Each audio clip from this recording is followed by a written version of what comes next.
Hello guys, how's it going? Likebutter here, and now that the beta is finally gone, I want to wrap up my thoughts about the Division 2 private beta and kind of give my overall opinions because I've been seeing a lot of people asking, after the beta, do you think the game's going to be worth getting? So I kind of want to make this video to kind of just let you guys know my feelings about the beta and how it went this past weekend. So let me start off by saying that I absolutely had a blast on this beta. I think if you enjoyed the Division 1, I think you're going to have no problem enjoying the Division 2. Almost every single aspect of the game has been built on. The PvE feels so much more alive. The NPCs feel so much smarter than they did in the Division 1. There were a couple of slight bugs where the NPCs were kind of like teleporting around and glitching through walls and whatnot, but for the most part, the NPCs feel a lot more alive and a lot more intelligent. So, big ups to the team that worked on the AI. It was actually crazy to see what a long way it's come from Division 1.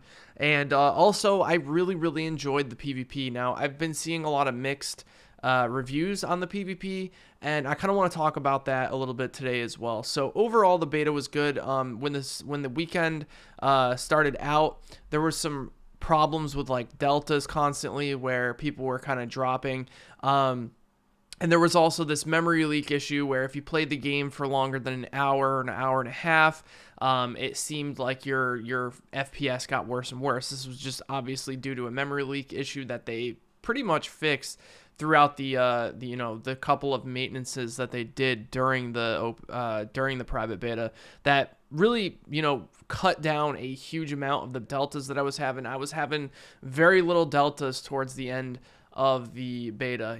I think the last day I got maybe deltaed one time, the day before that maybe deltaed twice, whereas like the first day it was like 10 to 15 deltas every hour. So obviously their servers were under a lot of stress. They got that under control and got it fixed incredibly fast. So big ups to the team for that. So if you played like day one and you were frustrated with the deltas, they got fixed. So don't be too stressed out about that.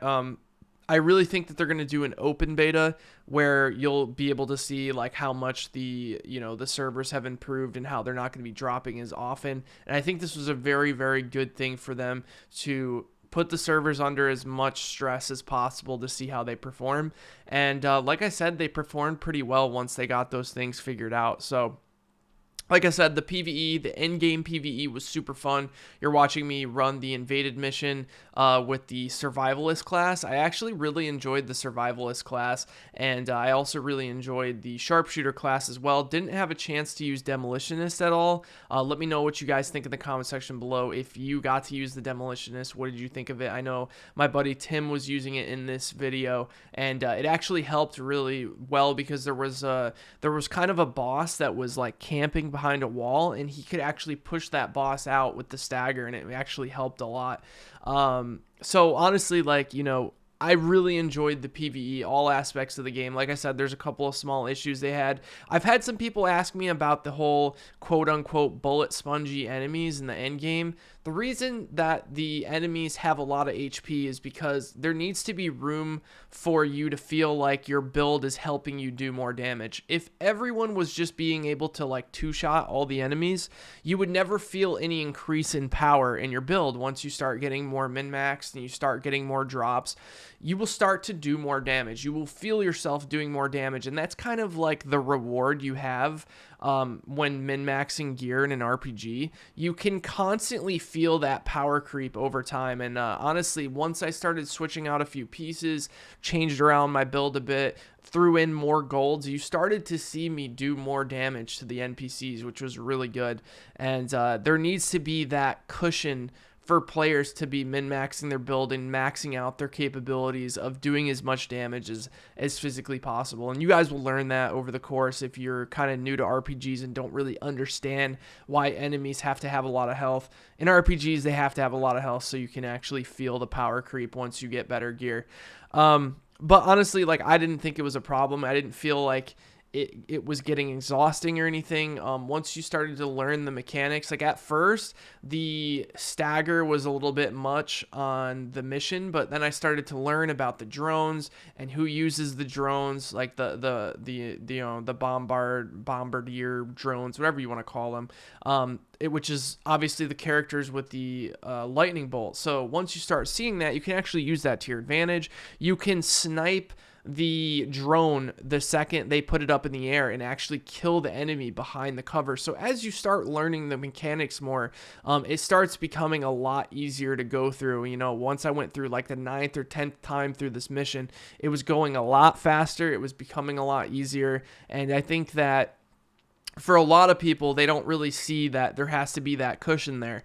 If you go in with like the base build and you can just mow through the mission, there would be no room for, improving your build because there would be no difference. So I honestly thought that was awesome. The whole thing with like the robot dogs and the moving tanks, you really start to think like, wow, they can do some crazy stuff for the 8-player raids. So I'm really excited to hear more about that. But overall, the beta was just phenomenal. So let's talk a little bit about PvP.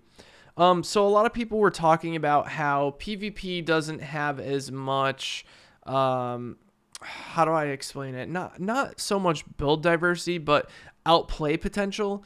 Because in the Division 1, the PvP was an absolute mess. But because you could go so crazy with builds, there were a lot of situations where you could pretty much last 60 to maybe even like 100 seconds in a gunfight. So what I compare it to is like Division 1 really reminded me of a very strange MOBA. I know that's going to sound weird to you, but think about it like this. If you've ever played a game like League of Legends, Dota, Smite, any of those games, you'll kind of understand what I mean, where you would have like these two groups fighting each other, and it would be more of a war of attrition rather than, who has better aim. So you would have these two teams just slamming each other with bullets. They're spamming heals, they're spamming abilities, and the team that like kind of pops the heals in the right order and uses skills in the right order and makes most out of their talents is going to win the fight 99% of the time. There was really no room to outplay in the Division 1 if you didn't know exactly when to pop your skills in which order. In the Division 2, it's a little bit different. It's more of like a classic shooter where you get rewarded for having good aim. So if you can hit a nice string of headshots on somebody, you're going to kill them like almost every time. So it became a little bit more tactical, but you also got to remember that this is level 7 PvP, guys. We're playing the Dark Zone at level 7 gear. Now, I know the gear is normalized, which is meant to make like, the greens and the blues and the purples all feel very similar, but you still have to realize that we don't even know what the gear sets are. We don't know what the end game builds are going to even be looking like. So it's hard to say that the PvP is going to be anything like what we played at the level 7. Level 7, there weren't any attributes. There weren't really huge rooms for builds, although you could make builds, which was quite amazing with some of the brand sets and some of the attributes on gear, how you could actually order them in a way that you could make yourself do more damage. You could make yourself a little bit tankier if you wanted to. You could even make yourself a little bit more into a healer if that's what you wanted to run as well. If you wanted to get like the drone skill power, or you wanted to just get the regular skill power to help the healing speed on your drone, stuff like that. It was really, really interesting to see that even at level 7, it felt like, certain builds were even a thing. Now, of course, there weren't crazy builds like there were in the end game of the Division 1, but like I said, that's because we were on level 7 PvP. I personally really enjoy the fast time to kill. I like getting right to the point. I don't want to sit there and shoot, 7 or 8 mags into a player and have them constantly healing over and over. I saw some people complaining about the slower Division 2 movement. I actually think this was a great change because it deletes the chicken dance potential and people kind of running around in circles. And it also makes the servers run better too. And it makes the netcode feel better as well, where you had that really floaty movement in Division 1 where your character would kind of move like a feather if you were spamming sprint and stop at the same time. Well, that got fixed up pretty well, because now you can't really do that because your character has more slowed down movement. And I think it's going to take some people like getting used to, but I really think people will get used to it once they kind of stick with it and realize that they have to play cover more. They have to play the game like a cover shooter. You can't just run out and face tank like you could in the Division 1. You have to play cover, you have to get angles on your enemy, you need to play smart. And I really like the stationary heal as well, how you have to basically switch out your armor kit and you have to be, standing completely like still to do that. Now, if there were ever going to be a change in the future, here would be my suggestion.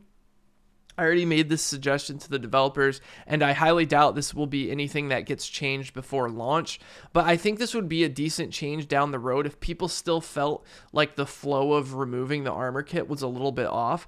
I think what they could do is make it so that you can walk while using the armor kits, but only at a very slow speed. I'm talking about an incredibly slow speed, snail walking. And then to counterbalance that so that people aren't just kind of like walking around and waddling to kind of make bullets miss, make it so that if someone's using an armor kit, they're getting shot, it staggers the progress. So for example, you just saw on screen there how the progress bar was going up, and then when it filled my armor completely. I would like to see it, the animation stagger the same way when you're cutting the rope and someone's shooting you cutting the rope. The progress bar kind of staggers a bit and it takes longer to basically finish the action through taking damage. I think that would be a cool change they could do down the road. Like I said, I don't think this is going to be anything that gets changed soon, but that could help with the flow of the game, allowing people to move at a slow speed while using the armor kit. But right now you have to be stationary, and I actually think it's kind of cool. I've made some really clutch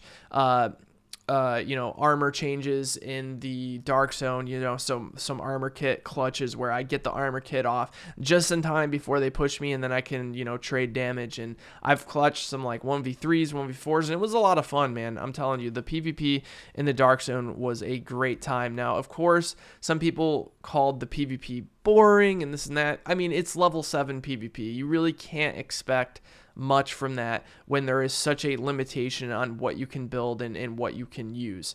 So I don't think that was really so much a big deal as people were making it out to be, but I still really actually enjoyed the fast time to kill. That could be another reason why it felt like the Seeker Mines were incredibly overpowered and they were like one-shotting and stuff. A lot of this could be due to the low-level characters that we had to play with. Now, I really wished that they would allow us to play with our level 30 characters in the Dark Zone, even if the drops were all messed up, like if they weren't ready for launch and there wasn't any incentive to go in and loot in the Dark Zone. It would have been really cool to see what like the time to kill was, and kind of just let people beat each other up with level 30 characters to see how it is, see if people can find like broken builds that need to be tweaked before launch. I was surprised to see that they didn't allow us to do this. I was really hoping that the last day they would let us go into the Dark Zone with our level 30 characters, but I'm assuming there was a really good reason why they didn't let us do that. But it would have been nice to see how the endgame PvP was, because when I went and they sent me out to record gameplay for it, I actually very vividly remember the low level PvP. I think we did like level 10 PvP. I felt like the level 10 PvP was a lot less fun than the endgame PvP was. The endgame PvP felt a lot crisper to me. The time to kill was a little bit longer. However, if you used your skills in a specific way, you could basically melt people. So you had to think more about, the gunfights. Whereas, like I said, level 7 PvP is kind of just people shooting each other, which a lot of people have been pointing that out. But I feel like that's kind of obvious because, like I said, not all the talents are available. You only have like one attribute on your gear. It's a lot harder to play around that. But once builds get put in the game and we get gear sets and we get, more brand sets to choose from and, bigger attributes, you can build your sets in a way that fits your playstyle. And I think that's just what was lacking at level 7. And I think that it would have been cool to see the level 30, gunfights at the end of the game. But unfortunately, we didn't get to do that. But overall, I was very excited and happy to see that the Division 2 private beta exceeded my expectations. Now, you got to remember, this was the first time I played this game on PC, and man, is it slick. I played it on Xbox at the event over a month ago, and it still felt really good on Xbox. So to see it on PC and you know, to play on my preferred platform was really, really awesome, and I really can't wait to get back into the game. And I'm having withdrawals, and I really want to play the Division 2 beta. And you know, I actually put a good chunk, I think I put like 25 hours into the beta, which is nuts considering, if you think about it, there really wasn't too much to do outside of getting to level 7, but you know, you felt like there was a lot of stuff to do even though you were maxed out. Like once I was maxed at level 7, I didn't feel like it was done and there was nothing else I could do. I actually felt like there were a lot of different ways I could build my builds and change things around and try different weapons. The weapons are built so much better in this game than they were in the Division 1. In the Division 1, only a set amount of weapons were viable. In the Division 2, it feels like almost every weapon can be viable if it's used properly. However, I think that the single fire and the burst weapons need a major buff. Like major buff. The LVOAC felt very weak. Any type of like single fire weapons, the rifle category just didn't feel great. Now it could feel a little bit different towards Endgame, I would hope, but there was just something about it where the rifles just didn't feel like they were as good as something like a fully auto. Now the snipers and the shotguns and all that were actually really good. I think that the snipers and shotguns need to get their stagger removed from PvP, which is already happening, so there's no reason to really complain about it. That was one of my biggest complaints about the beta, is like getting staggered by somebody with a sniper or a shotgun was just obnoxious.